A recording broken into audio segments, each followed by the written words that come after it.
What's going on, running fans, jumping fans, throwing fans, all around athletics fans? Welcome to Talking in Ovals. Hope everyone's doing well on this February 20th, 2023.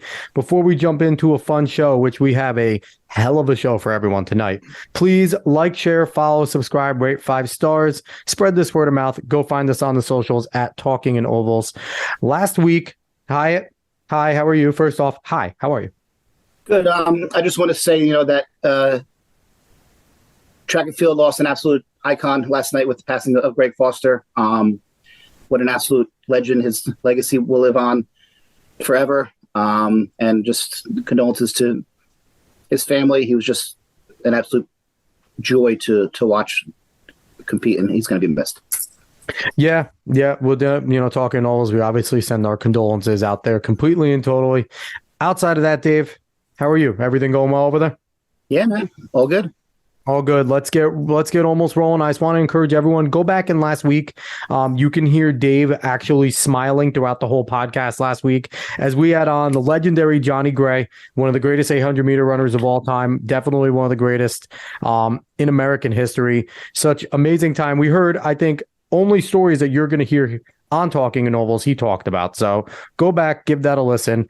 But this week, we have a really cool show for everyone. We are doing what we're going to call the Knights of the Ovaltable. They are here. They have assembled. We got on a bunch of our former current coaches, but coaches that we've had on in the past few episodes. And they all agreed to come on, talk about some pretty big topics in track and field. So that's what we're going to do. So I want to let them introduce themselves one by one. Baker, who are you? Scott Baker from Southern Regional, coaching 24 years there now. Cross country, indoor, outdoor track. Awesome. Sean, who are you? I'm Sean McCafferty, the assistant indoor and outdoor coach at CBA, the head cross country coach. Tafelski, who are you? I'm Chris Tafelski, voiceless as usual. I'm in my 18th year coaching at Westfield High School. Nalven, say hello to the people. I'm Adam Nalven. I'm the assistant track and field coach at South Brunswick High School. I'm my 20th year of coaching there, from middle school, indoor, high school, outdoor high school, every event pretty much possible. Last but not least, Geiger. Tell the people who you are. Stephen Geiger, head girls track and field coach, cross country coach at Lacey Township. 17th year. There you go. So we're going to do something a little different this time. Normally, Dave and I will do PRs. We'll go around and we'll talk about them. Since we have 5 coaches here, can I do my math? Yes, 5 coaches here. We're going to let them kind of gloat about their own teams. We had some big meets this weekend in the state of New Jersey. Geiger, we're going to start with you on the way down there. Anyone you want to shout out for Lacey? So at the Group 3 state championship, I had Andrew Tatasher qualify in the 3,200. 9:54 at the sectional meet. He dropped another 2 seconds there. A little bit under the weather, running 9:52.85. What I did not send in the previous week at the Short Track Coaches Association in Ocean Breeze was Anna Roth, resetting school record in the triple jump. Nice. Going 35 feet, 10 1/4. And our 4x200 breaking a school record from 2008. First time under 150, running 149.32. Nice. Congratulations. Nalvin, what do you got over there? We'll be moving 2 guys on to meet the champions. We'll have high jump, Demarion Potts, who took second in Group 4, and then moving on, Jason Kaiser in the hurdles. So we'll have a couple guys up there at Ocean Breeze for the meet the champions. Awesome. Tafelski, what do you got for us? I got Tage Meta ran a 4:17, 1,600. Ryan Daly, 4:18, 1,600. And give some props to my boy Giant Scalia going 157 in the 8 and then come back around 51.7 on the 4x4. Awesome. McCafferty, what do you got with CBA over there?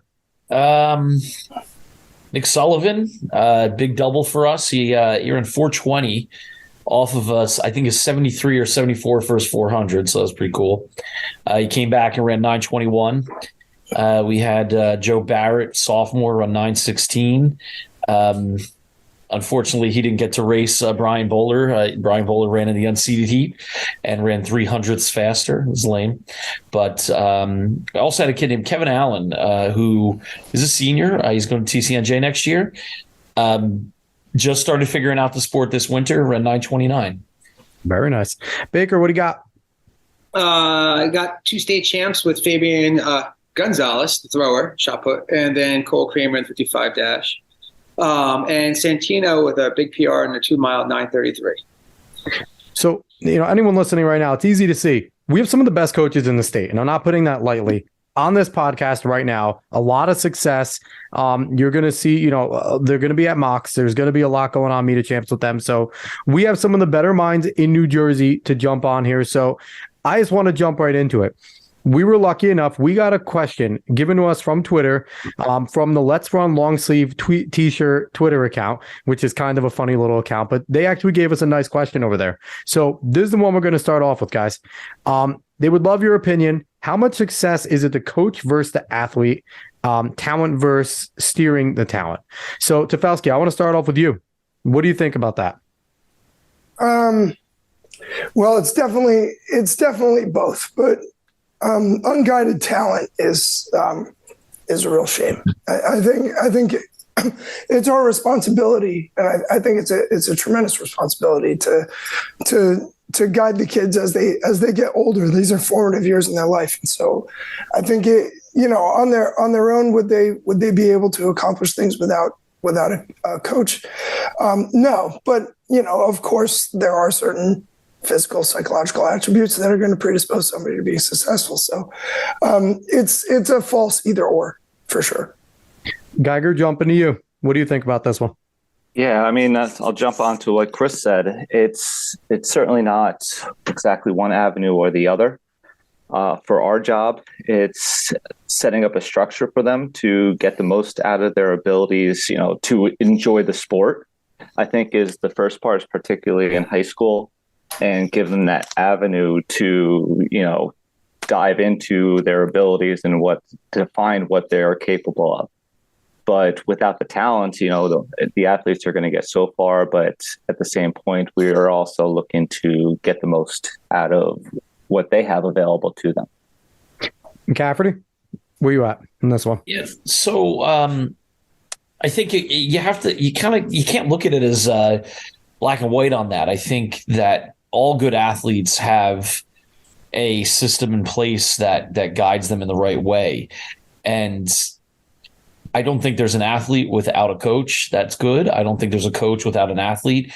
Certainly at the high school level, you hear some pros coaching themselves, but most pros, even if they're coaching themselves, have advisors that are coaches that kind of guide them a little bit. So I think our jobs as high school coaches is it's leading them into the future, whatever that may be. And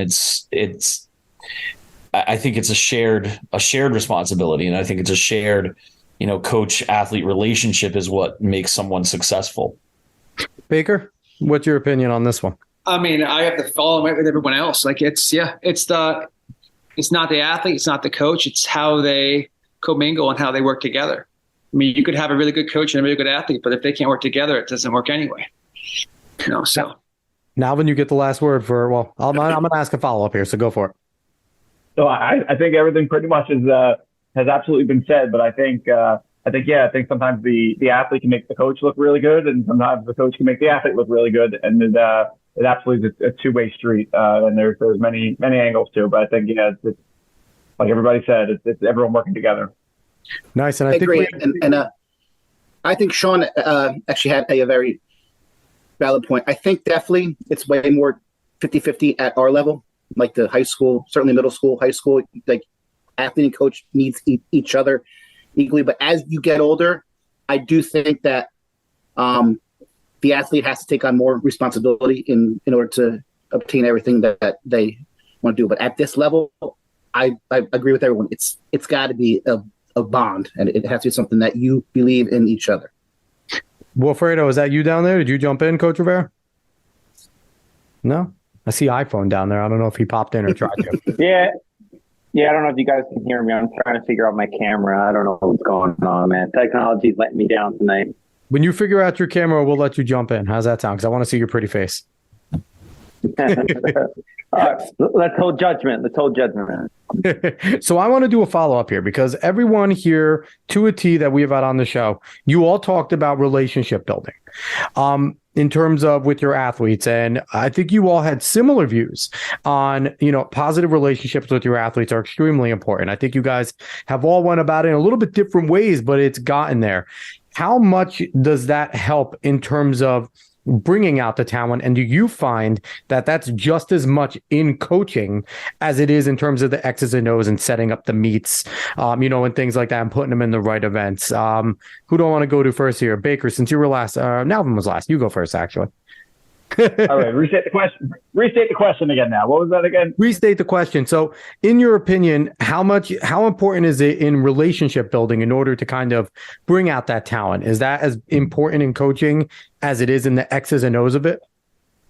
Absolutely. Yeah, I think it is. And actually, as I'm a middle school teacher, and I've had a couple of really good kids that I've had a chance to coach where I taught them in middle school. So I got to see them from 7th and 8th grade and then coach them all the way through high school. And to have that journey has been pretty cool for a couple of my really top kids to see them as 7th graders to senior young men. And we had that journey that we've gotten to go through. And that's a great way to see this big change occur throughout their whole lives.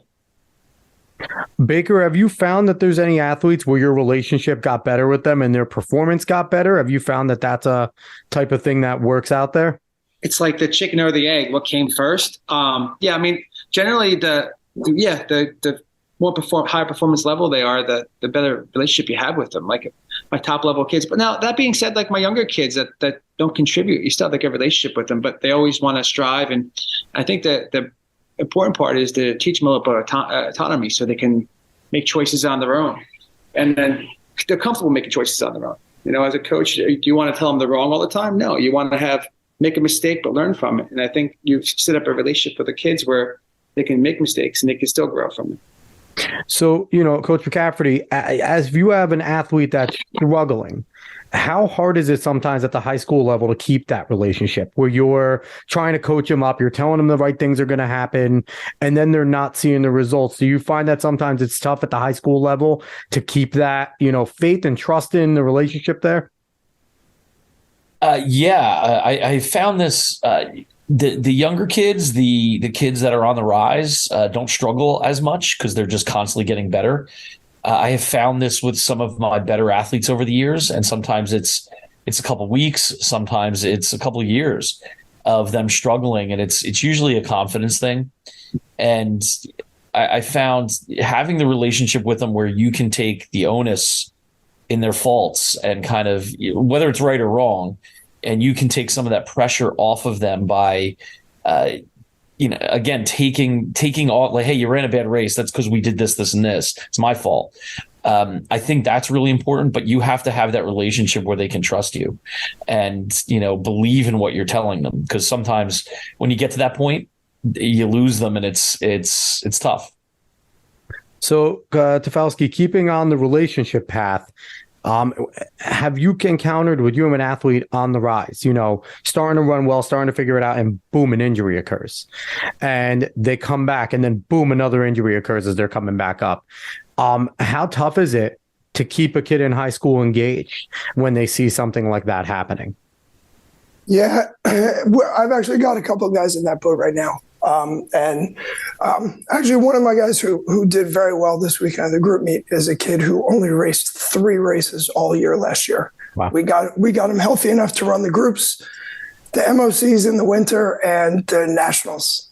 He ran our sprint med, and those were the only races he ran all year. He had a hamstring problem, and then right after the national meet, his back started hurting, and it turned out he had a lumbar stress fracture. So that took him out until like August. So really, I think that's where your relationship with the kid matters the most.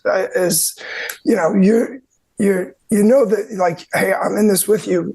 You're still a member of the team. You're still important. You can still create a role for the kid so that they can still contribute to the team, even though they can't do it in the way that they want. you can still keep them engaged and make them feel like they matter.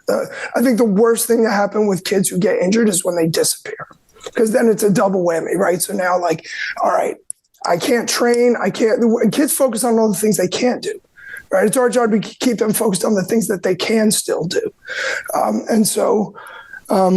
In those situations, it's, keeping them invested, they disappear and then they lose the social aspect of being a part of the team as well. So that's one of our expectations we communicate to parents when kids get injured is rehab is your training. It's just as important as your training, and you're still expected to be there and make an impact.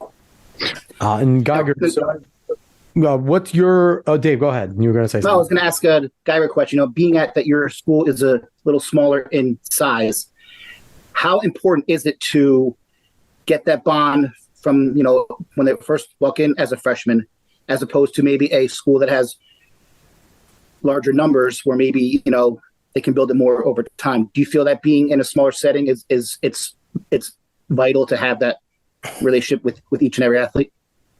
I think regardless of school, the relationships are going to be vital. I think it might be a little bit easier for me to do than the larger schools like the South Brunswicks, the Southerns, to make some of these relationships, because you think about that little 80-20 rule, 20% of your team scoring 80% of your points. So a lot of your time is going to be spent on the more high-performing athletes. It's just with the smaller school, my time, I can see and talk to more often each and every single athlete we have, as opposed to the larger schools that might not have that opportunity to have this many conversations. Nice. So I think we got you. Coach Wilfredo Rivera, are you here? Yeah, I'm here. I think I'm here. What's up? So tell everyone who you are. We let everyone introduce themselves. Tell everyone who you are, Coach. Wilfredo Rivera, coach at South Brunswick. Boys, girls cross country, boys, girls distance, most part. So we started off with the first question. We had a question that came to us from Let's Run Long Sleeve T-shirt Twitter account, which is awesome. And I want to give you a chance to answer it. How much is success is the coach versus the athlete, talent steering or the talent? I think the kids are the ones that do it. So, I think a lot of what you can get out of the kid is, what the kid's willing to give. That being said, I think coaches come in the sense of maybe sometimes tempering, some of the better kids, holding them back from maybe hurting themselves. So I kind of see the coach as you're kind of the facilitator. You might come up with a training program and, you're just there to watch and guide them. But at the end of the day, they do it. So you got to have good kids and you got to have, I think, consistent coaching or coaching philosophy. And I think that leads to ultimate program success and kid success. So, I actually have an off-topic question here. We sent you guys a few of them, but I'm curious from all of you guys. I think I'm going to get similar answers from you, but I don't know. I'm curious, as coaches, all of you here, how do you guys gauge your success as a coach? Because I don't think we get asked that all the time. We talk about our team success, what's our goal here. But when you're guys looking at it, and I know all of our goals, if you're being a successful coach, what does that look like to you being a successful coach here? Geiger, I'm going to give you a chance. Go ahead. You go first. Okay. First thing and foremost, I look at the kids themselves. Are they having fun? First and foremost, we want to provide an avenue for them to make their own relationships, to give them a place to challenge themselves and see themselves improve in the sport. So obviously times and all of that, we do see the improvements.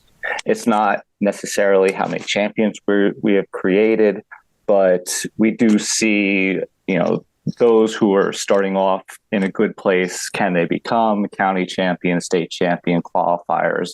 But we're also looking at the other levels and seeing, can they, start competing and possibly scoring points in these other meets, or just seeing their own, personal records. You guys are giving them an avenue to be announced and place to where they can hear their own names and seeing their own improvements week in, week out. Nice. Will, throwing that to you. What is your idea of success as a coach? I think, part of the success maybe is, enjoying it. I think sometimes you kind of see it as a job. So just kind of maybe just enjoying the time spent, the relationships built. I mean, I think I'm starting to feel like some of the success might be, when kids come back, especially kids that come back that say maybe, they miss it. I think that's, kind of a testament to maybe your impact when kids are older and they come back. I mean, we've been fortunate enough where we've had some guys come back and coach with us. And that's really cool. So, I'd say, I don't know, Nalven seems upset or something or excited. You stole my answer, man. I'm sorry. We're so in sync. That was going to be my answer. Yeah, Nalven, go ahead. Go ahead, Nalven. That was my Stockton to his Malone. There you go. Yeah, dunk it. Will and I have a unique relationship because we went to high school together, college together, and coaching together. So our brains are pretty much in sync. But that's exactly what I was thinking of. One of the things that we've had success on is because we came from a great program and we saw while we were in high school, these older guys from college come back and just visit us and run with us. And then we've seen that here in our program. And a couple of our guys now have come and coached with us. Most of our staff are guys that were a part of our team. So the fact that they keep coming back means we're doing something right. Definitely. Sean, what's your idea of success? It's always a tough question. I really like what Geiger said about, the kids' happiness. I think every school's a little different. Christian Brothers Academy is very different as a Catholic school. And our goal, again, is to produce, good young men that can contribute to their communities, whatever community they choose to be part of. With that said, I mean, we're teaching them to excel. We're teaching them to achieve at high levels. And I think that, they can set their goals wherever they want, but teaching them how to strive for their goals, whatever they may be, I think is a really important aspect of what we do. Because at some point in life that may be running a business and striving for a goal, and, teaching them how to set those things is really important. But, once they graduate, I'm hoping that they're happy, positive kids and, willing to take on the world and whatever world they choose. So Baker, questions over to you. What's your idea? I mean, you got it right there, Sean. It comes down to like, what does this sport teach them? Does it teach them how to deal with the setbacks and the triumphs and everything else? So like never too high, never too low. And if you take that approach to it, when it's all said and done, how they approach stuff that's not track and field related, like how do they handle that stuff? And you see them in school and you see the maturity on it, and you're just proud of those kids, and they come back and when they're doing something more, just see that that's my badge. Like, that's what I want. Tafelski, close this one out. Put a bow on it. Yeah, I think, we're looking for kids who, they come to you as freshmen and, they don't really even know how to tie their own shoes. And then when you get them out as seniors, you're sending them out into the world. And so you're looking for that personal growth, that they've been through. They've hopefully, they've made some tremendous memories, and they've forged some great relationships through like the trials that the sport is just naturally gonna give a kid. They've learned how to succeed the right way. They've learned how to fail and rally. One of the things we have in our locker room is the teacher. There's like that checkbox. This is old, right? But the common application, there's like a checkbox for the teacher recommendation, and like a bunch of them are like academic stuff, but then some of them are like concern for others.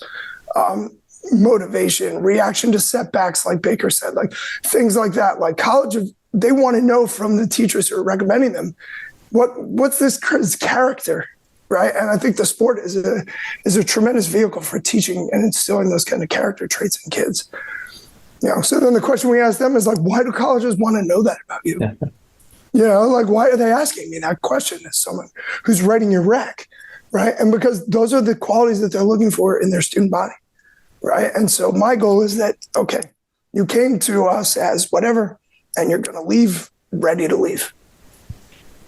So I have a little bit of a transition for us lower level coaches. I coached middle school for quite some time over at Manchester, and I always prided myself on always communicating with Coach Griff there about, what he wants and what my role was to get these kids ready for high school.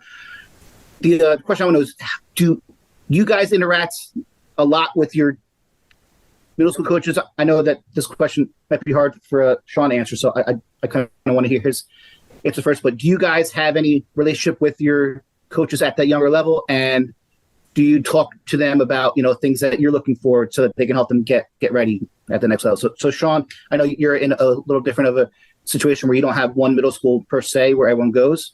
So if you can start us off. Yeah, the guy with the hard answer here. Yeah, I not really at all. There's just too many kids from too many different places. I think one of the issues is I get a mix of kids. I get some kids that are super talented and really want to come to CBA to run. But then on the other hand, I get kids that have no idea what's going on and just want to join a team.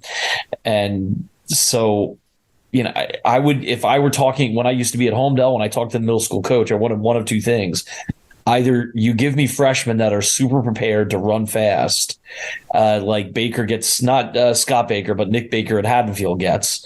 He continually gets kids 450, 440 as eighth graders. Not a lot, but he gets those kids because he's had, I think his wife was the middle school coach for a long time, which, that must have been a good mix. But, and the other thing would be kids that are just excited about the sport, no matter how good they are. So one of those two things, when I was at Homedale, one middle school coach we had, I'd get like 50 boys on the cross country team, freshmen.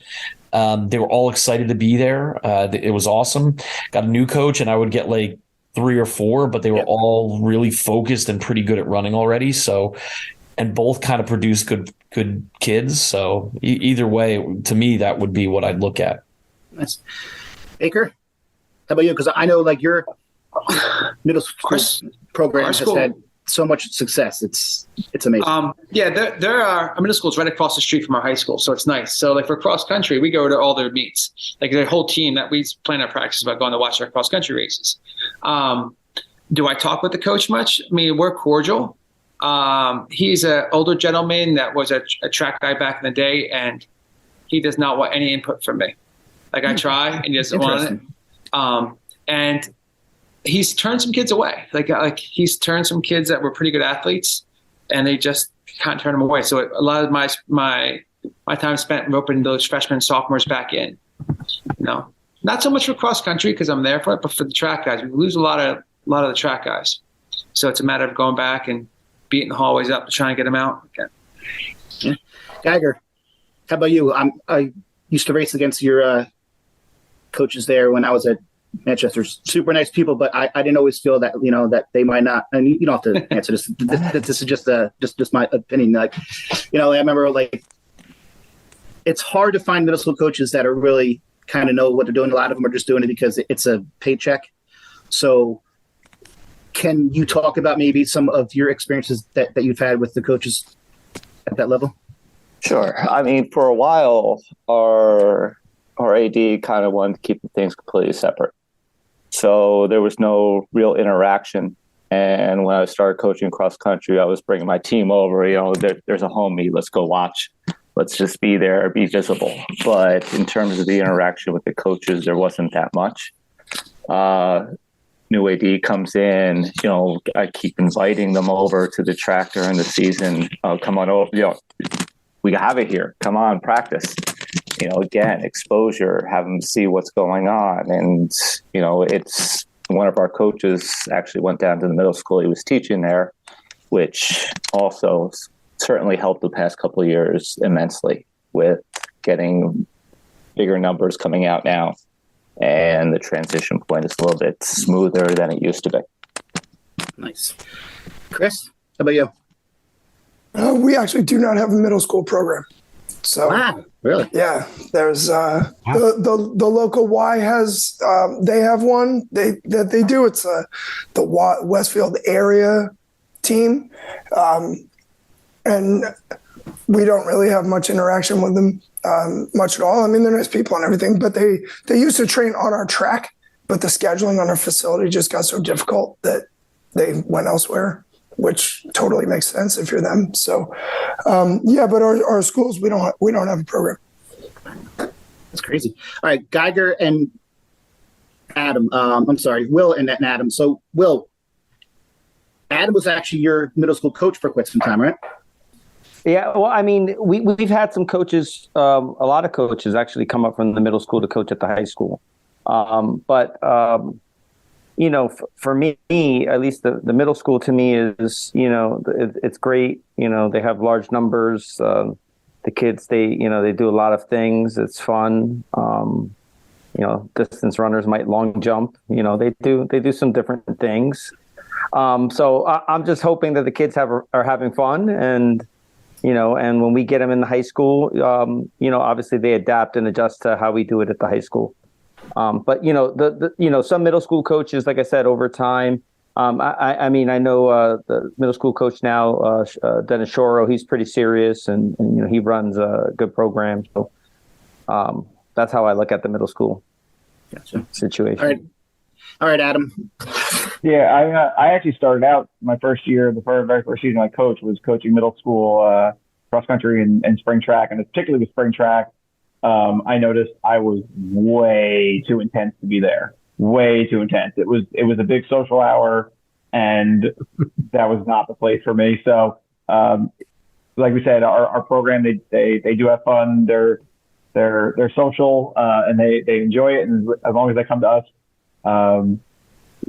having some passion about the sport, that's great. I do teach in middle school, so sometimes when we have some kids that are, I'm noticing are a little higher level kids in 8th grade, I'll make my point to go say hello in the hallway and introduce myself just to kind of get a sense of what the personality is, just to kind of see what their background is of the sport. Have they been into for a lot of years, or are they just kind of just picking it up and we're naturally good at it? So I'll just kind of, just to get to know them, and then, hey, you'll be seeing me at the high school next year, and leave it at that. It's always good. I remember being in middle school, like with any sport, whenever like the high school coaches were there, like it was a cool thing. So I think that's always a good thing whenever like the high school coaches can either, make their way to like, what Geiger was saying, like try and make their presence at a meet, and 6th graders looking at a 12th grader, they're like looking up and it's like, oh God, there's a grown man watching me race. So it's like, it's pretty cool. I want to jump into a topic that I think, we've all touched on, maybe on the podcast that we've done, but technology, specifically super shoes. I think that is like the biggest thing going right now. The super shoes. I want to get your guys' opinions on what type of advantages they have now. I think all of us kind of look, I'm definitely, not to offend any of you guys, I'm younger than all of you, but we've all come from, my advantages of like shoes and technology wasn't like a jump that from you guys had.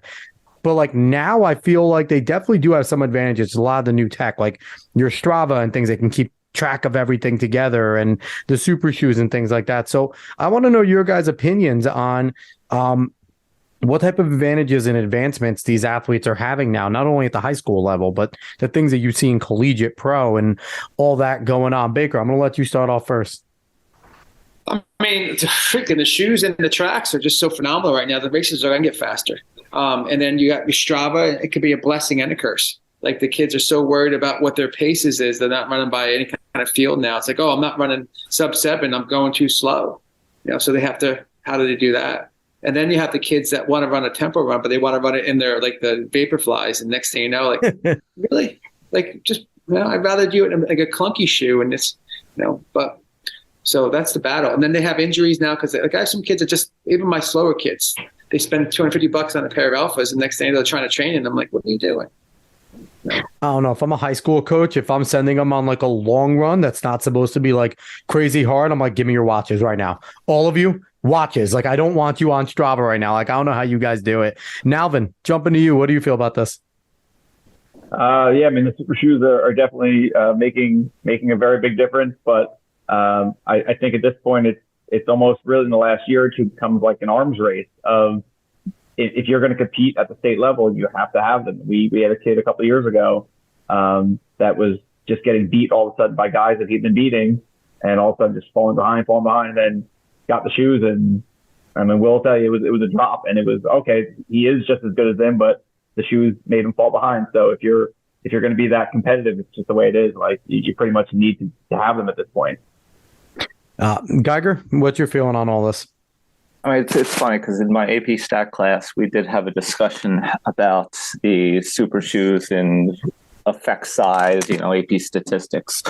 So I think enough data is there now to say that they are certainly a benefit. The tracks, obviously, all these other factors are going to come in. But yeah, the super shoes are a bonus in terms of a competitive advantage. And at the high school level, though, as Adam was kind of saying, suddenly his athlete needed to get him to be competitive at the highest level, I think is going to be a problem if you're going to bring in, the cost and all that type of stuff into it. Strava, all these other outlets, it's great, to track and do all that kind of stuff. But at the same time, start your Strava on the phone, put it away. Don't look at it until the end, but the running by feel is definitely something that's going to be needed to get back to these kids to learn. Tafelski, what you got there? Yeah, I think the equity issue is more problematic for me than anything else right now. I think over time that may stabilize as it, maybe the cost will come down, as it's not the cutting edge technology. But I wonder. And Adam and Will, I remember having a conversation with you guys about your athlete with the shoes. I would wonder how much of it is the shoes and how much of it is the belief that you have now that you have the shoes. And, like, oh man, now I'm ready to rip, like there's a psychological component too that I don't think you can ignore. But I mean, the internet changed everything. You go back 20 years and all of a sudden everybody had access to everybody else. That's technology too, so sometimes it comes in little baby steps and sometimes it comes in big jumps. But unless we're all going to go back to, cinder tracks and all that stuff, I mean, this is just, it's only going to escalate from here. McCafferty, what do you got there? Yeah, I'm going to disagree with a lot of people on this one. I don't think the super spikes do as much as people think. I think the pandemic changed the way people train. And I think a lot of people saw they were doing time trials and running those boutique races. And it was kind of like, wow, we're running very fast off of all this threshold training. I think the Ingebrigtsen's training has changed a lot as well. If you look at the world records, they really haven't changed all that much. So if the super shoes were really working very well, I think you'd see something there. And I'm not talking about the road racing ones. That's a whole different ball game. But I don't think the super spikes have caused all that much. I mean, the kids I'm coaching have run faster, but I don't think they're doing anything that is wildly different than what kids I've coached in the past have done. But they're on Strava. They're on, we use Final Surge to log, but the kids are on Strava. They see what everybody else does. They're watching these videos. I mean, we have these Friday nights where we have a group chat with a whole team where we're just talking about the races that are going on across the country, college and pros. And it's wild like that. I didn't have that in high school. And I also take offense to when you say the shoes technology didn't change from when we were in high school. I will say that and Geiger, you can back me up on this one. Like when we were in high school, you could buy maybe one or two different types of spikes. Yep. And by the time I was at the end of my college career in 2001, there was a bunch of offerings. So I think that technology has popped up all over the place. And I'll finish this with a little anecdote. I had a discussion with a longtime track fan, New Jersey track fan years ago, and they said kids are running faster at Homedale Park because the course is nicer and cleaner and better. And I just looked at him. I said, yeah, man, but it was about the roses. I said, yeah, they ran 8:40 for the 2 mile. And one of them was going to break 8:40 for the 2 mile before they stopped the race. And he kind of looked at me like, oh yeah. So I think that I think sometimes we forget that progress happens and we forget that these technological advances, yeah, there's something, but we can't sit around and be the old guys all the time and say, well, that's just, I mean, honestly, we have super spikes, Gebre Selassie's 5K, those records, not Gebre Selassie, but Who's the guy who broke? Rouge. Yeah. I mean, those LA records too. aren't really. They went down a couple years ago, but it wasn't by a lot. It was by a second and a half, 2 seconds here and there.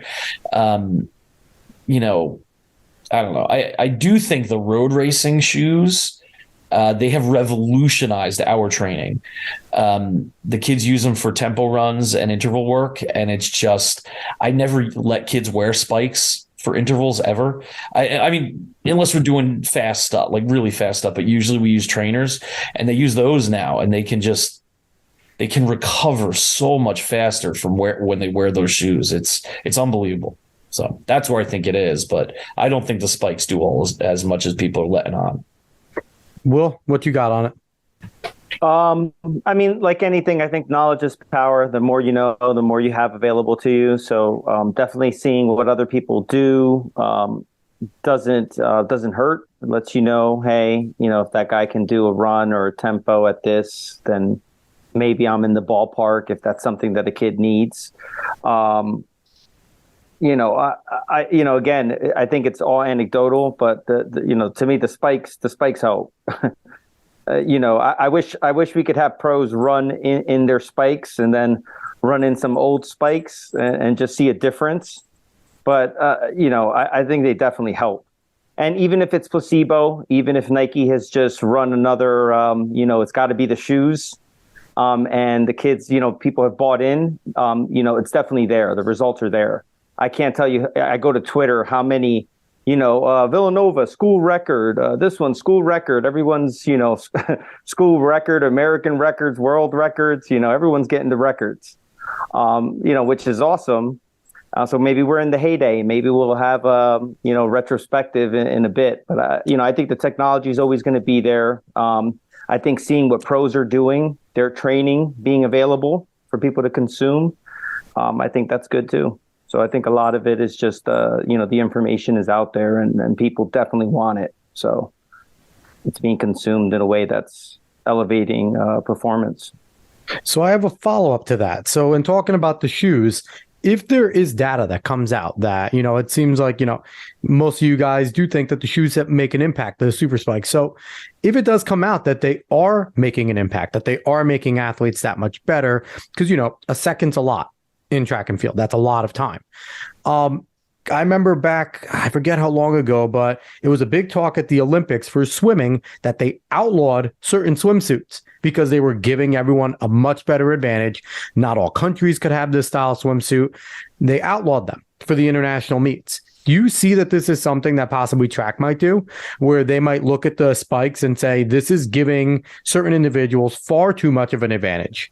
Maybe we should outlaw this. I'm going to start off. We'll go backwards.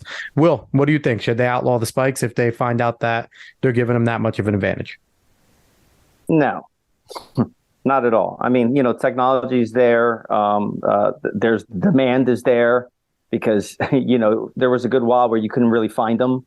I mean, you really, depending on the size of the shoe now, especially the sprint shoes, it's hard to get. So, no, they're not going to stop. I mean, fast times, we want it fast. We want fast times. Yep. So, anything that's going to help that in a legal, non-supplemental way, that everyone, I mean, I get what Chris was saying, the price is something that people have to consider. I mean, because it isn't just available to everyone. But I do think if your competition has something and that it can benefit you, I think the best kids are going to want to try to, get their hands on it. So I don't think it's going anywhere. Sean, to you, should they outlaw the spikes?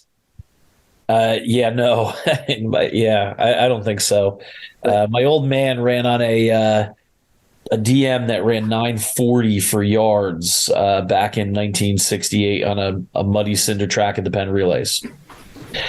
Did they ban tracks after that? No. I think the spike issue is a little overblown. I think people are just better. And I think high school kids are better, which is making it so that, for instance, Princeton recruiting, right? They don't have scholarships. They have a lot of good financial packages and everything. But when I was there, we used to lose kids to Stanford, Georgetown, all those schools constantly. Now there's so many good guys that go around that those teams are getting kids. And I think it's because people have been taking things more seriously. The kids started to look like, hey, I'm a high school kid, but I can pretend I'm a professional, and I can sleep, eat healthy, and train a little better. And lo and behold, and also I absolutely hate Tom Schwartz. I shouldn't say hate them. I hate the idea of the coaches that are coaches for hire, basically, CCG, all these guys. I don't hate them personally. I've only ever met Tom. He's a nice guy, but it's making high school kids better. That guy that's at Joe Schmo High School in South Jersey or whatever that doesn't have a good coach or doesn't even have a coach that cares. Now you can get a coach, and if you're motivated, boom, like you can be really good. And that's making my kids better. That's making Tafelski's kids better. Everybody gets better when that happens. And I think that happened over the pandemic, and it kind of blew up. And for some reasons, I really like it. For other reasons, I dislike it. But I think that's a bigger pull than anything else.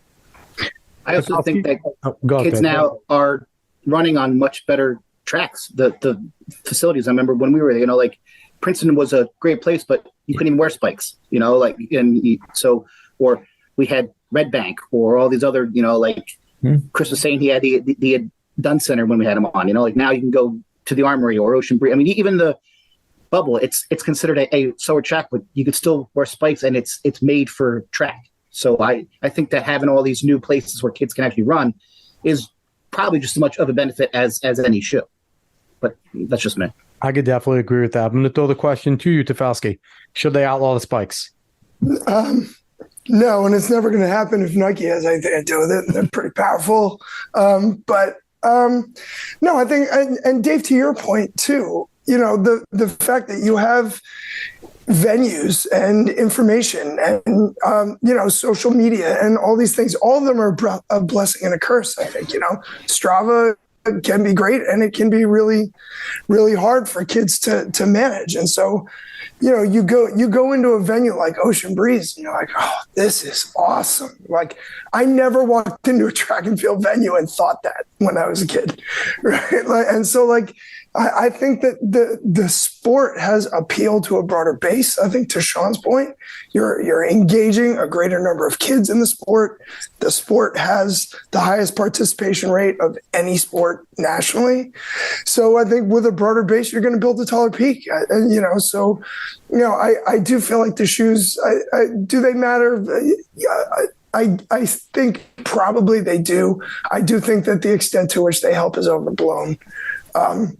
I think there's so many other changes occurring at the same time that the scientist in me is just calling this a terrible experiment. That you've got too many variables going on at the same time here to put your finger at just one. So, Geiger, I'm going to throw the question to you. I'm going to present it this way. What if we look at it as the corked bat, right? Or, putting a slick on the baseball? Is that something that might make you, if you can find that it does give a competitive advantage over others and that not everyone can do it? I get it. It's not illegal right now, but is that something that you would consider? Or do you think, are you with them? Nah, if they can get the shoes, wear them, running them. I mean, yeah, it's the equity issue. And I think there's already some of these things in place. Athletes, we're talking about the elites here, can't run in these demo shoes that are not available to the public at large. So as long as that's in place and everyone has access to everything, then we're all good. Corking the back, going outside of that, you're actively trying to go past the rules as opposed to wearing shoes that are going to be allowed by anyone. Got it. Nalven, what's your opinion on this?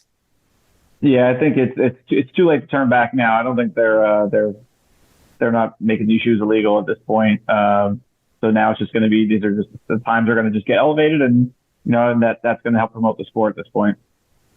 Good. Baker, closing out with you. What do you think? I mean, jumping on, everything's going to be commonplace with these shoes anyway. I think that's just the way it's going to be. All right. So I was hoping to get some more disagreement, but I guess, all you guys want to see fast times. How dare all of you?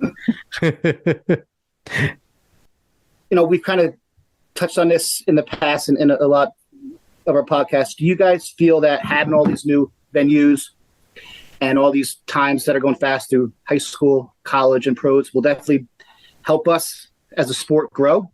Or do you feel that we need more things that have to be done, more televised events and more things? And just how do you feel that we are going about that as a USATF? Like, I was very disappointed about the USATF meet this week, how one, it was in Albuquerque. They had world records broken in other venues. Why do you think that we can't get, as a country, people to go to the national championship for our country? I'll start with you, Nalven. It's a tough one. I mean, I obviously, we all love the sport. We want to see it. We want to see it grow. I mean, I know I've talked to you guys a couple of times about it, but I do think there needs to be, sadly, to get the promotion of the sport going.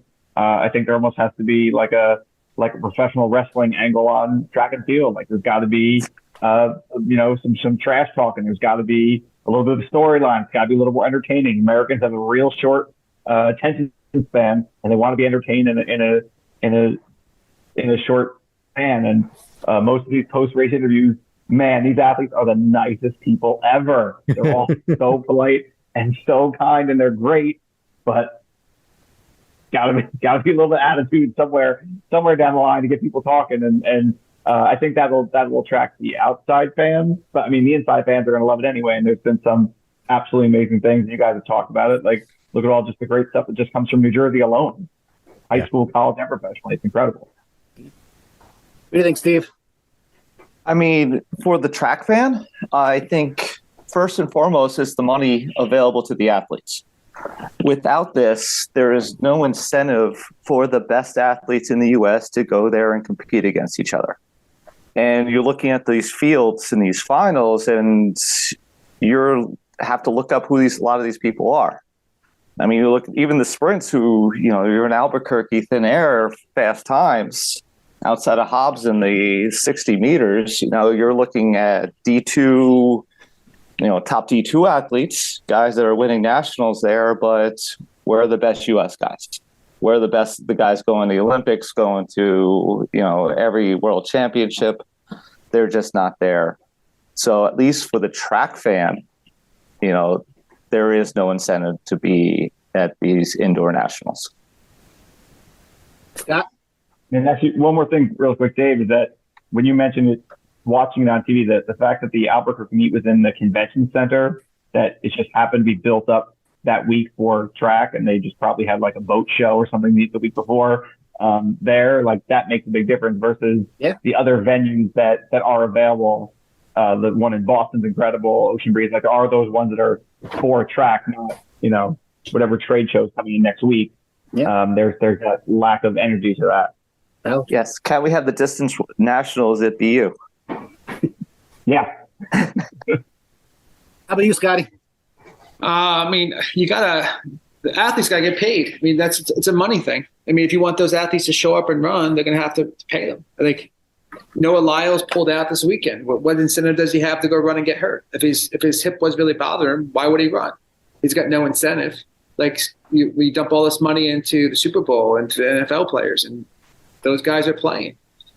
So they have a venue. So then they have sports behind them. So you have something lined up and where people can watch and know what's going on. You don't have that in track and field. Like athletes can go to BU and run faster times and get paid more for running a faster time than they could for showing up to USDF. So. Yeah, on that note, real quick, before you go to someone else, I think the winning time for USATF was like $6,000. I think if you were a national champion indoor, it was like $6,000. It was. That's freaking pathetic. And, it jumps on a few of you guys talk about the money. Like, yeah, that's definitely a big part of it. Sorry, Dave, go ahead. Sean? Yeah, the USATF makes decisions that baffle my mind constantly. They're stuck in Eugene, Oregon. And listen, I've been to almost every Olympic trials there for the past whatever amount of years. It's great. And it's an awesome place to watch, but it's very hard to get to. It's very expensive to get there, especially in recent years. But they move the indoor one around to cities that, listen, New Mexico doesn't have winter track even for high school kids. They had it in Seattle a couple times. Like, There's no winter track there. I remember last year, I think it was there was some their outdoor championship. They mixed in some high school races, junior races, I should call it, and some masters races. And the final day, right before like the 215 or the men's 1500 final or something, they had the Masters 800 race. But 5 hours earlier, they had the U20 girls or U19 girls, and there were like 2 high school girls trying to break 2 minutes, and it was like a big deal, and like everybody on the internet was talking about. And I think sometimes they're just so out of touch with the sport itself. Like I don't know how you host your USA Championship the same weekend as the cross country world championship. It just doesn't make any sense to me. You know, and I think shoe companies are out of touch as well. The whole concept, we have nationals in track, like there's 2 indoors, there's 3 or 4 outdoors. It's just the people running the show are out of touch with what makes things work. And I don't think guys not running races is new to track and field. It's been like that forever. But you're starting to see it in college football. If those teams don't make the Final Four, those guys don't play in games because, hey, I'm going to go to the NFL. I'm going to get paid. And I understand that. But USATF needs to look in the mirror and say, what are we doing? And how are we building our sport? And they're not doing a good job. They seem confused. They seem, it's sad to see. It's very, very sad to see. Yeah. Will? I think what, Sean was kind of alluding to, I think there needs to be some type of like streamlining. There's just like a lot of chefs in the kitchen, if you will. So everyone has ideas about what they want to do and they're driving a certain brand. But I think somehow if we could streamline it, it would work out. I mean, obviously when it's Olympic year, everyone's, getting going. Everyone is kind of looking in the same direction. But, world championships, you're not always getting the same kind of turnout in same fields. And I get it. People have different agendas, different motives, injuries come into play. But I guess if it was more streamlined, I think it would be something that could be consistently digested in the same way. You would have people tuning in consistently or getting new people in the fold with the personalities, because we have a lot of young personalities. There's a lot of young talent, and I feel like they can push the sport, but the decision makers have to kind of lean into that side. I agree. All right, Chris, what do you got? I think the biggest swing and a miss on this is that we have so many kids involved at the high school level. And I don't think the sport is marketed to them well at all. And I'm very disappointed in the lack of effort of just put track and field in front of high school kids. How much time do kids spend at track meets doing nothing? I mean, you could put, just through good social media outreach, you could put these personalities that Will's talking about in front of these kids, and kids who are into it and they follow it. But I think that those kids who are into it, and I think a lot of the kids in our programs are into it, but I think it takes them a while to get into it. Like the kids on my team, my upperclassmen, especially the top performing kids, they pay attention to the college level of sport. They pay attention to the professional level of sport. And a lot of times they know a lot more than I do. Because I think they just have more time.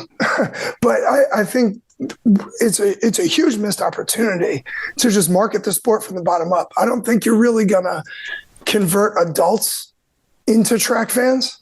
But I think if you started right now with the existing high school cohort that there is right now and hook them and retain them as a fan base, you fast forward 20 years and you got a sport that's got a big following. And that I think, I'm not a marketing guy. This doesn't feel hard to me. And I think that there are some like some groups. I think Sidious Mag is outstanding. I'm very, during Worlds, it was great. I was taking my kids to the pool in the morning, and then I was like, they would go down for a nap, and I would watch a little Worlds, put on their podcast. I painted a room with my headphones on and like listen to their takes on the sport. And then I'd watch the evening session with my kids, and like, it was fantastic. I do think the Worlds was too long. I think, I don't know what the solution to that is, but I thought like they just rented a house and they like got the athletes to come hang out in the backyard in between sessions, and they go long form interviews. And some of these people that you would never even think to listen to had such great things to say. I mean, these little upstart guys got Sebco and Michael Johnson and all this, just having a beer in the backyard talking track. Like these kids are doing it right. I'm calling kids. They're 25 to 30 years old, right? But like they get it. And like if you could do it on that model and just push it to track kids, fast forward 20 years and we're doing fine. So kind of jumping on that, we had Sarah Slattery on, legendary runner, and she had an idea that no one else has talked about in terms of how to get outreach. And her idea was betting. Why don't we get betting more involved in the sport and, let people gamble on races and try to make money? That'll talk. And we were kind of talking about the ins and outs, and I said it would basically have to be like horse racing, right? Because you don't know every athlete. And it would kind of be like a potluck, like a win race show, or whatever it is. I forget what it is. Win place show. Yeah, win place show. What do you guys feel about bringing in betting into this? Sean, I'll let you go first. So Tafelski and I have running bets on high school sports. We never cash in on it, but whenever Westfield is going against CBA, in some sport that we know nothing about. So this year was swimming. Last spring it was golf. I'm 0-2 right now. He's beaten me twice. I have the same thing with Nick Baker and Scott Baker too. Like when Southern goes up against CBA, and it's a fun thing we do. But Mike Mazzacaro also owes me. No, I owe him $2. The Penn Relays, we used to sit and watch the 4x4s, the high school ones. We never exchange money, just so everybody knows, we never exchange money. It's a playful thing. NJSIAA, calm down. But hey, pick a team. And the idea was you never pick a local team, you just pick a random team, and it doesn't matter if they were last or whatever, whoever finished first. So yeah, I think there is something to that.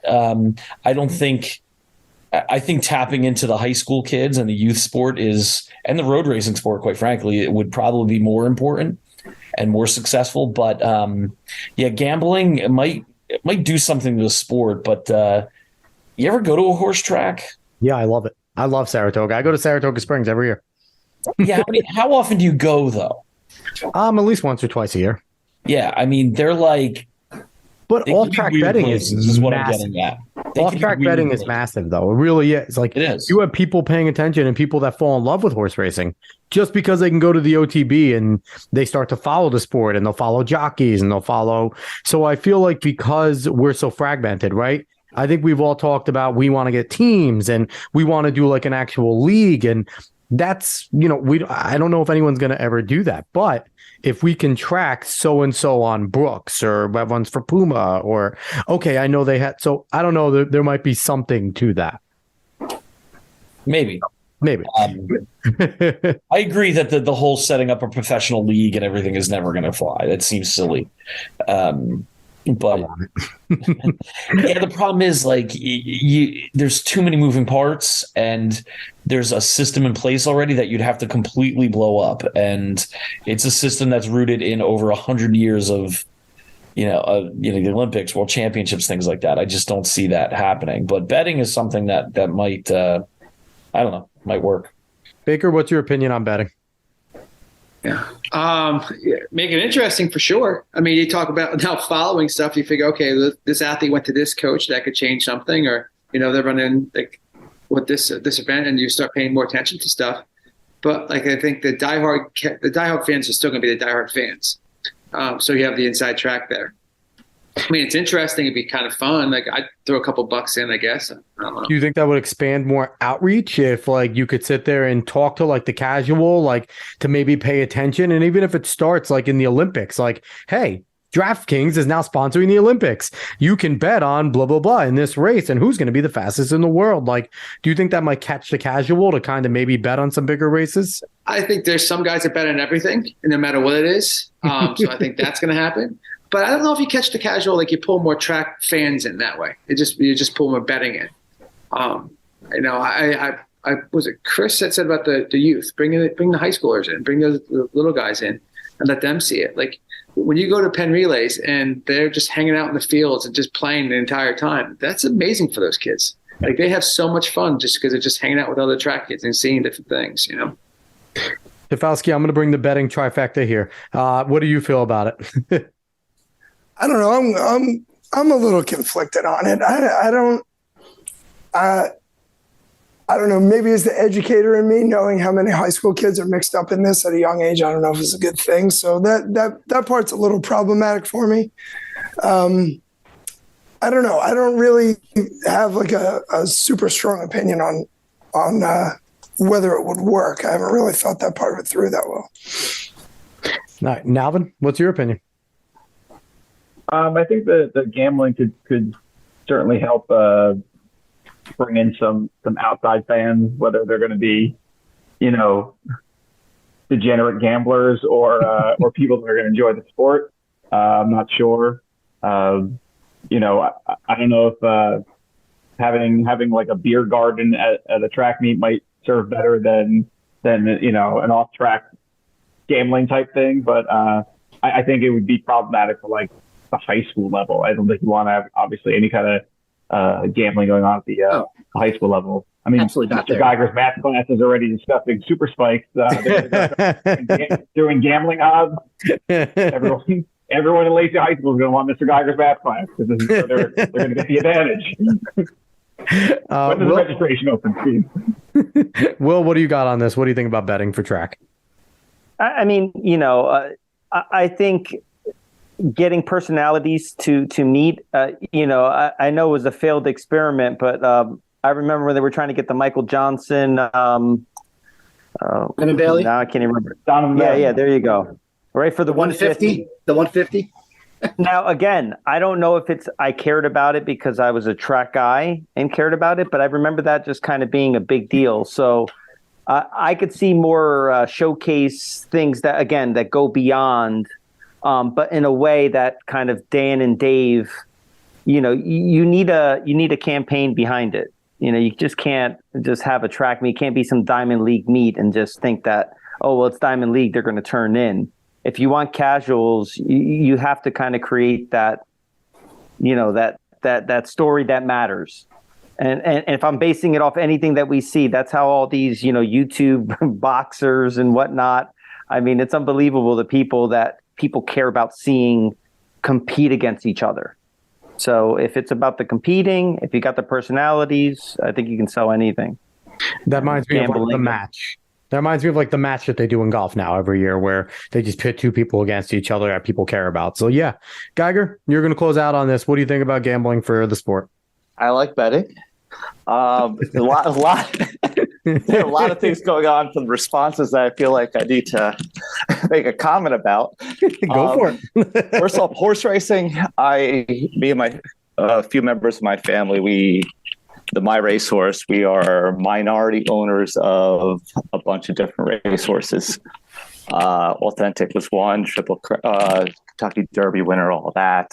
But I got my sisters, watch her go out to a winner's circle. It's always fun.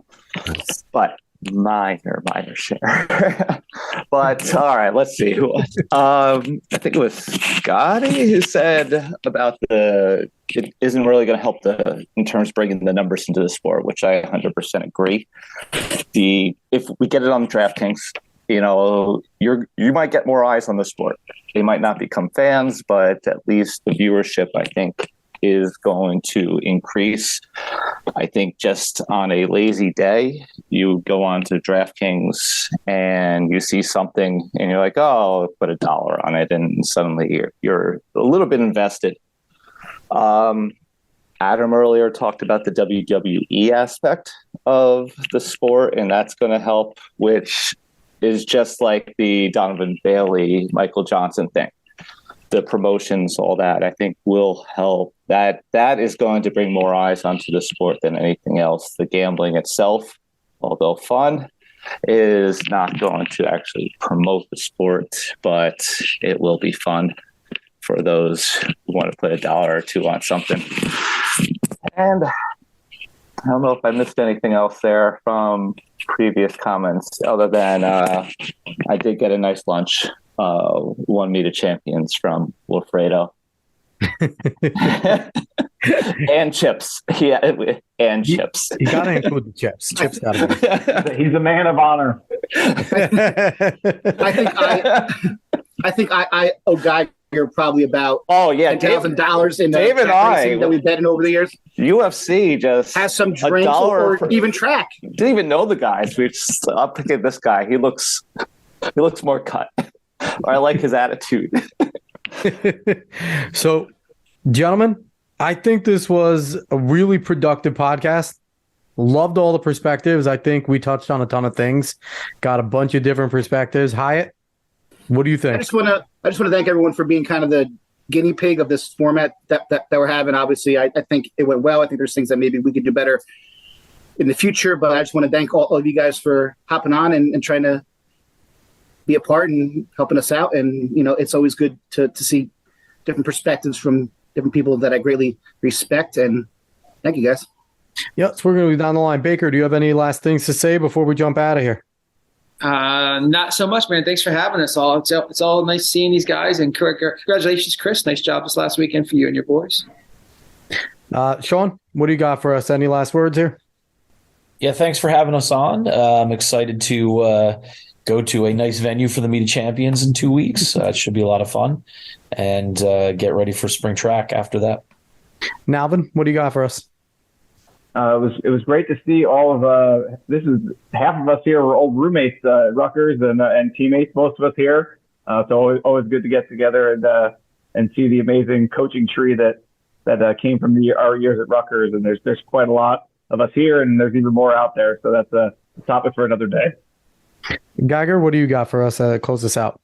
Well, thanks for having us, and I look forward to seeing our fellow coaches in a couple of weeks at Ocean Breeze. Wilfredo, what do you got to close this out for us? Once again, thanks for having us on. It's always nice to get together and catch up. Sorry I was late, but it's good seeing you guys. Have a great night. And Tafelski, close us out here. What do you got? Yeah, thanks for having us, and good luck to all you guys in the next couple of weeks. Should be a fun wrap up to the winter season. Absolutely. So everyone, thanks again. Thanks for listening to the Oval Table, not the Round Table, the Oval Table. That's what we were calling this. But thank you everyone for listening. I hope you guys got a lot out of this. We had a lot of good conversation, a lot of good minds here. Most of the PRs, PBs that we are getting weekly are coming from this group of individuals. So we appreciate them greatly. We love giving shout outs to all their amazing athletes, and they're all doing great things in the state of New Jersey and beyond, and things like that. So we're hoping to do more types of things like this, possibly have some of these gentlemen back, but do some more types of oval tables to do some different things with other people that we've had on. So again, everyone, we appreciate you listening. Go do all the sharing stuff. Find us on social media. We're going to get out of here. We'll be back next week. So long, everyone.